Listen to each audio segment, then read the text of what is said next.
इस वीडियो में हम सीखेंगे class 10th chapter number 5 arithmetic progression. तो चलिए देखते हैं अर्थमेटिक प्रोग्रेशन किसे कहते हैं। तो हमने इस पेज पर डेफिनेशन लिखा हुआ है, a sequence in which the difference between any two consecutive terms और नंबर्स इज कांस्टेंट। मतलब ये डेफिनेशन में हमको क्या कह रहा है, क्या मालूम हो रहा है कि ऐसा सीक्वेंस, मतलब सीक्वेंस हमको किसे कहते हैं। एग्जाम्पल देखिए इधर, एग्जाम्पल 1, 4, 7 और 10, 13 एक्सेट्रा। तो इधर क्या बोला गया है, सीक्वेंस। सीक्वेंस का माना क्या है, ऐसे टर्म्स, कंटिन्यूस टर्म्स 1, 4, 7, 10, 13। तो इसे क्या बोलते हैं, इसे सीक्वेंस बोलते हैं। अब देखिए सीक्वेंस का माना तो हमको मालूम हो गया कि ऐसे टर्म्स, ऐसा जो फ्रेम हो रहा है 1, 4, 7, 10, 3 till infinity, in which the difference, difference का माना क्या है, जब हम एक नंबर से दूसरे नंबर को सब्ट्रैक्ट करेंगे तो इसे क्या बोलते हैं, डिफरेंस बोलते हैं। Difference between any two numbers, any two numbers को से है तो सबसे पहले पहला नंबर क्या है, 1 है, और दूसरा नंबर क्या है, 4 है। तो इनका डिफरेंस, अब मान के चलिए हम 1 में से 4 या फिर 4 में से 1 करेंगे तो हमको क्या आएगा, 3 आएगा। No difference. Any two consecutive, consecutive का माना क्या है, कंटिन्यूस नंबर्स इस कांस्टेंट। जब हम सीक्वेंस में से, अब रैंडमली हमने क्या सेलेक्ट किया है, 1 और 4 सेलेक्ट किया है, इन दो नंबर्स को अगर हम सब्ट्रैक्ट करेंगे, अब देखिए हमको क्या आया है, 3 आया है। ये फर्स्ट पेयर हो गया। अब सेकंड पेयर क्या है, 4 और 7 है। 4 और 7 को सब्ट्रैक्ट करेंगे तो क्या आएगी वैल्यू, 3 आएगी। तीसरा पेयर देखते हैं 7 और 10, इसको सब्ट्रैक्ट करेंगे तो क्या आएगी, 3 आएगी। चौथा पेयर भी 3 आएगी। तो इधर देखें, इधर भी 3 3 3 3। तो कांस्टेंट डेफिनेशन में हमको यही बोला गया है, एक सीक्वेंस में अगर हम कोसा भी रैंडमली पेयर को सेलेक्ट करेंगे और उसका डिफरेंस करेंगे तो हमको क्या आएगी वैल्यू, कांस्टेंट। कांस्टेंट यानी कि सेम आएगी। पहला पेयर हमने लिया 3 आई, सेकंड पेयर में 3, थर्ड पेयर में 3, फोर्थ पेयर में 3। तो इसी तरीके से जितने भी नंबर्स हमको सीक्वेंस में मिलेंगे उनका सभी का पेयर अगर कांस्टेंट आएगा तो उसे हम क्या बोलते हैं, एपी बोलते हैं। अब मान के चलिए इधर सबसे पहले हमको 3 आया है। अब अगर हम दूसरा पेयर लेंगे, इधर क्या है, 4 और 7 है। इधर 7 के बदले अगर मान के चलिए 8 रहेगा तो हमको क्या आएगी, 3 के बदले 4 आएगी वैल्यू। तो हम इसे एपी नहीं कह सकते। एपी का कंडीशन यही है, सीक्वेंस का माने इधर ज़रूरी नहीं है कि सिंगल डिजिट या फिर डबल डिजिट, कितनी भी संख्या का नंबर हमको सीक्वेंस में आ सकता है और कोई सा भी नंबर आएगा। हमको अगर एपी में है क्या नहीं हमको चेक करना है तो सबसे पहले हमको क्या करना है, पहला नंबर और दूसरे नंबर को सब्ट्रैक्ट करना है। 1 और 4 सब्ट्रैक्ट किया तो 3 आया। इसी तरीके से सेकंड पेयर को सब्ट्रैक्ट करेंगे तो भी 3 आया है हमको, 3 3 3। तो हम ये कह सकते हैं कि ये एपी है। उम्मीद करता हूँ आपको समझ में आया होगा। चलिए देखते हैं अगला एग्जाम्पल। अगला एग्जाम्पल हमने क्या लिया है, 1, 3, 5 और 7। पहले एग्जाम्पल में हमने चेक किया ये तो एपी था। अब दूसरे एग्जाम्पल की तरफ देखते हैं। पहला नंबर हमने कोई सा भी कॉम्प्लिकेटेड नंबर नहीं लिया है आपको समझाने के लिए। सबसे पहले हमने क्या लिया है, 1, 3, 5 और 7। सबसे पहले हमको यही करना है। अब सबसे पहले नंबर क्या है, 1 और 3 है। सब्ट्रैक्ट करेंगे तो हमको क्या आएगी, पहला पेयर क्या है, 1 और 3। सब्ट्रैक्ट करेंगे तो 2 आएगा। अगला पेयर 3 और 5 सब्ट्रैक्ट करेंगे तो दोबारा 2 आएगा। तीसरा पेयर दोबारा 2 आएगा। तो हम कह सकते हैं ये भी एपी है। उम्मीद करता हूँ आपको एपी का मतलब समझ में आया होगा। डेफिनेशन ये है, अगर आपको एपी के एग्जाम्पल्स चाहिए तो आप ये रेफ़र कर सकते हैं 1 4 7 10 3 और 1 3 5 7। चलिए देखते हैं अगला कॉन्सेप्ट। अगले कॉन्सेप्ट में हमको types of AP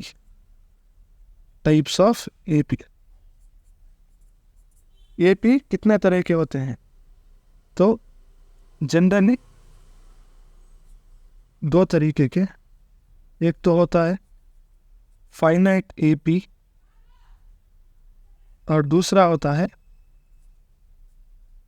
infinite AP.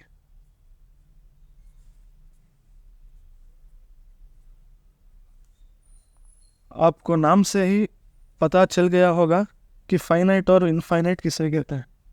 Finite का मतलब क्या है? ऐसा एपी जिसमें सिर्फ और सिर्फ लिमिटेड नंबर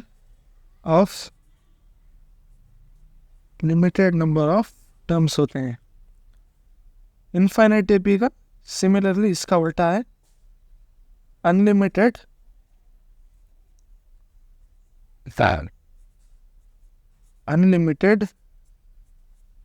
टर्म्स। आपको कंफ्यूजन दूर करने के लिए एक एग्जांपल देता हूँ। मान के चलिए फाइनाइट एपी हम दोबारा वही एग्जांपल लेंगे 1 4 7 10 13। तो ये एपी कहाँ पर जाके रुक रहा है? 100 पे जाके। इन पहला नंबर, दूसरा, तीसरा, चौथा, 5वां टिल लास्ट नंबर क्या है? 100 है। आप देख सकते हैं ये सीक्वेंस में सिर्फ और सिर्फ कितना है? 100 नंबर ऑफ टर्म्स है। तो हमको ये पहले से ही पता चल गया है कि ये 100 है, इससे ज़्यादा बढ़ के आगे नहीं जाएगा। तो हम ये कह सकते हैं ये फाइनाइट एपी। इनफाइनाइट एपी इसका उल्टा 1 3 5 7 टिल इन्फिनिटी। आप देखिए इधर 1 3 5 7 ये एपी की सीरीज अभी चल रही है, एंड नहीं हुआ है। हमको इधर लास्ट नंबर हमको पता नहीं है कि क्या है इधर। तो इसे हम कह सकते हैं इनफाइनाइट एपी। उम्मीद करता हूँ आपको समझ में आ रहा होगा। चलिए देखते हैं अगला कॉन्सेप्ट। तो सबसे पहले हम क्या लेंगे? दोबारा से 1 2 3 और 4 so on। ये हमने एक सीरीज लिया है। तो सबसे पहले हमको किसी भी तरीके का प्रॉब्लम एपी में सॉल्व करने के लिए हमको कुछ बेसिक कॉन्सेप्ट चाहिए थे। पहले कॉन्सेप्ट में हमने क्या सीखा? एपी किसे कहते हैं, एपी के टाइप्स। अब हम एक पर्टिकुलर लेटर, अब फॉर एग्जांपल के तौर पर ये सीक्वेंस हमको मिला है, तो क्वेश्चन में हमको पूछेगा कि इसका फर्स्ट टर्म फाइंड आउट करो या फिर इसका कॉमन डिफरेंस फाइंड आउट करो। तो हमको वो कैसे सॉल्व करना है हम देखते हैं।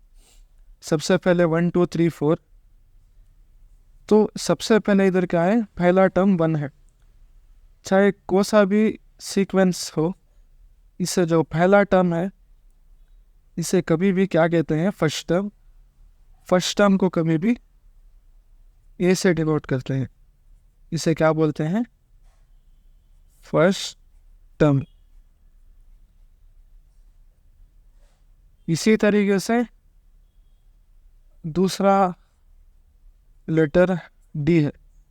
ए को फर्स्ट टर्म कहेंगे, डी को क्या कहते हैं, कॉमन डिफरेंस। कॉमन डिफरेंस, इसे short form C D. Sequence दिया गया है, ये कुछ कंडीशंस है हमको प्रॉब्लम सॉल्व करने के लिए। फर्स्ट टर्म को क्या कहते हैं, ए करके डिनोट करते हैं। अगर कॉमन डिफरेंस पूछा गया है तो इसे डी करके डिनोट करते हैं। अगर आप याद करिए, कॉमन डिफरेंस फाइंड आउट करने के लिए एक फॉर्मूला है, A2 माइनस A1। क्या है, A2 माइनस A1। ये जो टर्म दिख रहा है आपको, A2 का माना क्या है, सेकेंड टर्म। A1 का माना क्या है, फर्स्ट टर्म। इसे कहते हैं A1, इसे A2, इसे A3, इसे A4, सो ऑन। सीरीज चलती जाएगी और जो लास्ट में आएगा नंबर उसे क्या कहते हैं, AN। AN का माना क्या है, लास्ट टर्म ऑफ AP। हमने देखा first term common difference, last term का माना AN। लास्ट टर्म हम किससे डिनोट करते हैं, AN से डिनोट करते हैं। और इसी तरीके से एक और है N। N का माना क्या है, नंबर ऑफ टर्म्स। किसी भी AP में कितना नंबर ऑफ टर्म्स है, तो इसे क्या डिनोट करते हैं, हम N से डिनोट करते हैं। फर्स्ट टर्म A से डिनोट करेंगे, कॉमन डिफरेंस D से डिनोट करेंगे, लास्ट टर्म AN से, और नंबर ऑफ टर्म्स कितना है उसे N से डिनोट करेंगे। उम्मीद करता हूँ आपको समझ में आ रहा होगा। तो चलिए देखते हैं, एक प्रॉब्लम देखते हैं। प्रॉब्लम को देखने से पहले हमको एक दो मेन फॉर्मूले हमको याद करना है। सबसे पहले general form of AP। General form of AP, इसका फॉर्मूला क्या है, A comma A plus D, A plus 2D, A plus 3D और सो ऑन। अगर आपको जनरल फॉर्म ढूंढने के लिए क्वेश्चन में दिया गया है तो आप क्या यूज़ करेंगे, ये formula A plus D, A plus 2D, A plus 3D। Depend करता है आपको कितने नंबर ऑफ टर्म्स पूछा गया है। और दूसरा सबसे important formula, general term of AP।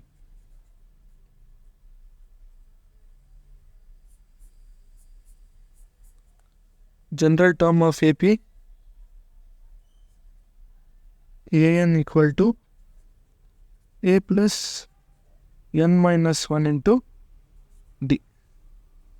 ये दो मेन इम्पॉर्टेंट फार्मूला है। उम्मीद करता हूँ आपको समझ में आ रहा होगा। तो चलिए देखते हैं इनको कैसे सॉल्व करते हैं। हमने प्रॉब्लम नंबर 1 लिया है। A की वैल्यू 7, D की वैल्यू 3, N की वैल्यू 8 और AN is equal to question mark. हमको प्रॉब्लम में ये दिया गया है कि फर्स्ट टर्म तो हमको पता है 7, D का माना क्या है, कॉमन डिफरेंस, N का माना क्या है, नंबर ऑफ टर्म। हमको ये पूछा गया है AN का माना क्या है, लास्ट टर्म ऑफ AP। तो चलिए देखते हैं।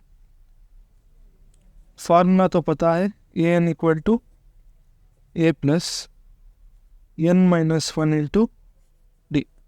फॉर्मूला हमने लिख लिया है इधर। अब इधर देखिए AN, सबसे पहले क्या है, इधर AN है। AN की वैल्यू ही हमको पता करना है, तो क्वेश्चन मार्क है, इसको एज इट इज़ लिखेंगे। A की वैल्यू हमको पता है क्या है, 7 प्लस N की वैल्यू कहता है 8 माइनस 1, डी इक्वल टू 3। 7 + 8 - 1 कहता है 7 मल्टीप्लाइंग में 3। 7 + 7 3 ज़ा कितना है 21। और हमको क्या आई है वैल्यू, ए एन की वैल्यू इक्वल टू 28। उम्मीद करता हूँ आपको समझ में आ रहा होगा। तो चलिए देखते हैं अगला प्रॉब्लम। कुछ भी नहीं है, जो मैंने आपको बताया है 2 फार्मूला, सिर्फ वही। इस पहले एपी में 2 पार्ट है। जो पहला हाफ है वो बेसिकली इन 2 फार्मूलेस के ऊपर ही चलता है, और जो बचा हुआ है लास्ट पार्ट, उसका फार्मूला आपको मैं इधर लिखा देता हूँ। उसका फार्मूला क्या है, to find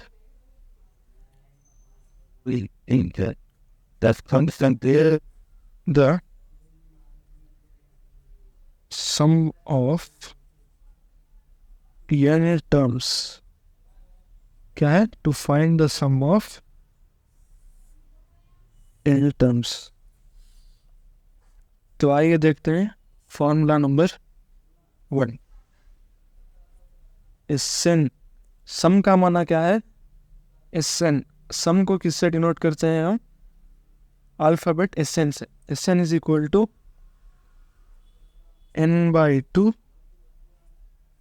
2a plus n-1 into D. ये हो गया पहला फॉर्मूला। अब देखते हैं दूसरा formula. N is equal to n/2 a plus n। तो बेसिकली ये 2 फार्मूला हम यूज़ करेंगे। पहला फार्मूला हमको कब यूज़ करना है, जब ए की वैल्यू, डी की वैल्यू और n की वैल्यू जब हमको क्वेश्चन में पता चल को है, मतलब ए डी और n ये तीनों वैल्यू हमको पता है, तो तब हम कौन सा फार्मूला यूज़ करेंगे, पहले वाला। दूसरा फार्मूला कब यूज़ करेंगे, जब ए की वैल्यू, ए एन की वैल्यू और n की वैल्यू, ये 3 वैल्यूज अगर हमको पता है तो हम क्या यूज़ करेंगे, दूसरा वाला। तो बेसिकली हमको दूसरा वाला फार्मूला कब यूज़ करना है, जब फर्स्ट टर्म और लास्ट टर्म हमको पता है, तो हम क्या यूज़ करेंगे, ये फार्मूला। ए डी एन पता है तो पहला फार्मूला, ए एन और n पता है तो दूसरा फार्मूला। अब आप इधर देख सकते हैं, ए है, ए एन है, n है, ए इधर फार्मूले में है, n की वैल्यू भी फार्मूले में है। अब इधर आपको इधर कंफ्यूज हो रहा होगा, ए एन का माना क्या है, मैंने आपको स्टार्टिंग में बताया था, ए एन का माना क्या है, लास्ट टर्म। तो अब ज़रूरी नहीं है कि ए एन ही लिखेंगे हम फार्मूले में, ए एन की बदली हम क्या लिखेंगे, एल भी लिख सकते हैं। ए एन भी वही है, ए एन को भी हम लास्ट टर्म जैसा डिनोट करते हैं, और एल को भी हम क्या कहते हैं, लास्ट टर्म डिनोट करते हैं। इसे भी हम डिनोट करते हैं। अब इधर एल है, एल की जगह आप ए एन भी लिख सकते हैं, एल और एल तो हमें पहले से ही लिखा हुआ है। तो ये 2 फार्मूला सेकेंड हाफ को सॉल्व करने के लिए हम यूज़ करते हैं। तो आइए देखते हैं। तो दोबारा से मैं एक क्वेश्चन लिखता हूँ आपको समझाने के लिए। ए की वैल्यू 18 और डी की वैल्यू 3 और n की वैल्यू 10, तीनों कंडीशन लिख दिए हैं।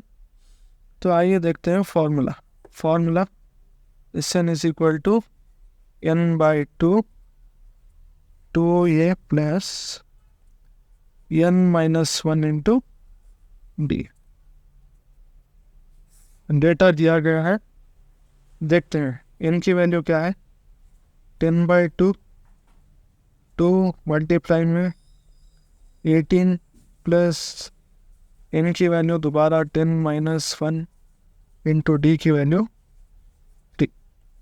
अब इधर देखिए 2 1 ज़ा 2, 2 5 ज़ा 10, 18 2 ज़ा कितना है 18 मल्टीप्लाई में 2, 8 2 ज़ा 16, 2 1 ज़ा 2, 3 कितना है 36 है प्लस 9 मल्टीप्लाई में 3, तो 5 मल्टीप्लाई बैक है प्लस 9 3 ज़ा कितना है 27 5।